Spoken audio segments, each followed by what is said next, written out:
പൊടിച്ചിക്ക് പിന്നെ ചാമ്പയ്ക്ക റബ്ലോളിക്കൊക്കെ കണ്ടു കഴിഞ്ഞാൽ വിടത്തില്ല. ഹലോ ഗൈസ്, രാവിലെ തന്നെ കുറച്ച് പരിപാടികളുണ്ട്. എന്തായാലും ഗ്രൂപ്പുകൾ ഇവിടെ നിർത്തിയിട്ട് പോകാൻ പറ്റില്ല, അതുകൊണ്ട് കുടുംബത്താക്കാന്ന് വിചാരിച്ചു. പൊടിച്ച് നേരത്തെ തന്നെ റെഡി ആയിട്ടുണ്ട്. സജി പിന്നെ എവിടെ പോകണമെന്നുണ്ടെങ്കിലും മേക്കപ്പ് ഇടാതെ ഇറങ്ങത്തില്ല. രണ്ടലമാരി ഉള്ളതിനകത്ത് രണ്ടിലും തള്ളേ മക്കളുടെ സാധനങ്ങൾ കുത്തി ഇറച്ച് വെച്ചിരിക്കുക. ഒരു ഫാൻസി തന്നെ തുടങ്ങാനുള്ള ഐറ്റംസ് ഇവിടെ ഉണ്ട്. നമ്മൾ ഇനി കല്യാണത്തിനാ പോകുന്നെങ്കിലും തലയൊന്ന് ചെയ്യും. അതാണ് നമ്മൾ ചെയ്യുന്ന ആകെയുള്ള മേക്കപ്പ്.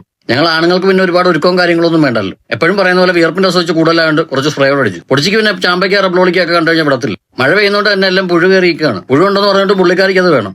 എന്ത് ചെയ്യാനാ, നമ്മളും ചെറുപ്പത്തിൽ ഇതുപോലൊക്കെ ആയിരുന്നല്ലോ. സജിക്ക് പിന്നെ ഇങ്ങനെയുള്ള കാര്യങ്ങളോട് വലിയ താല്പര്യമൊന്നുമില്ല. കുടുംബത്തോണ്ട് വെച്ച് ഉപ്പും കൂട്ടി അടിക്കാനാണ് പുള്ളിക്കാരി. യവന്മാരെ കണ്ടപ്പോൾ എന്റെ ബാല്യകാലമാണ് എനിക്ക് ഓർമ്മ വന്നത്. വെക്കേഷൻ ടൈമൊക്കെ വരുമ്പോൾ യവന്മാരുടെ പ്രായത്തിൽ എനിക്ക് സൈക്കിൾ സ്വന്തമായിട്ടൊന്നും ഇല്ലായിരുന്നു. മണിക്കൂറിന് 2 രൂപ വാടക കൊടുത്തിട്ടാണ് ഞാൻ അതുപോലെ സൈക്കിൾ ഓട്ടുക. അവന്മാരെ കണ്ടപ്പോൾ ഒരു കൗതുകം തോന്നി എടുത്തത് മാത്രം. ഇറങ്ങിയപ്പോൾ തന്നെ ഒരുപാട് താമസിച്ചിരുന്നു. വണ്ടി വർക്ക്ഷോപ്പിൽ പണിയാൻ വേണ്ടി കയറ്റാൻ വേണം. കഴിഞ്ഞ ആഴ്ച ഓടിയ ബില്ലെല്ലാം കടയിൽ എഴുതാൻ കൊടുക്കാൻ വേണം. രാത്രി തുടങ്ങിയ മഴയായിരുന്നു. രാവിലെ ആയപ്പോഴത്തേക്ക് കുറച്ച് ശമനമുണ്ട്. വണ്ടി നമ്മൾ പാച്ച് വർക്കിന് കൊടുക്കാനാണ് പോകുന്നത്.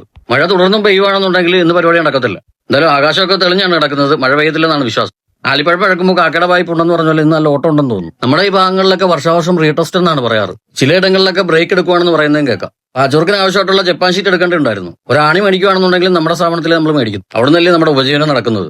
എന്തായാലും രാവിലെ തന്നെ വണ്ടി പാച്ചോർക്കിന് കൊണ്ട് കയറ്റിയിട്ടുണ്ട്. ഞാൻ അങ്ങോട്ട് വണ്ടി റീടെസ്റ്റിന്റെ വിശേഷങ്ങളൊക്കെ ആയിരിക്കും വരുന്നത്. കഴിഞ്ഞ പ്രാവശ്യമൊക്കെ ടെസ്റ്റ് വർക്ക് ഞാൻ സ്വന്തമായിട്ടായിരുന്നു ചെയ്തിരുന്നത്. സ്വന്തമായിട്ട് ചെയ്തത് അറിയാനുണ്ടെന്നാണ് മേശ്ശേരി എന്നോട് പറഞ്ഞത്. പെയിന്റിംഗ് എന്നാലും ഞാൻ തന്നെ ചെയ്യാമെന്ന് വിചാരിച്ചു. അപ്പൊ ഇന്നത്തെ വിശേഷം ഇതൊക്കെയാണ്. അടുത്ത വീഡിയോയിൽ കാണുമ്പോഴേക്കും ബൈ.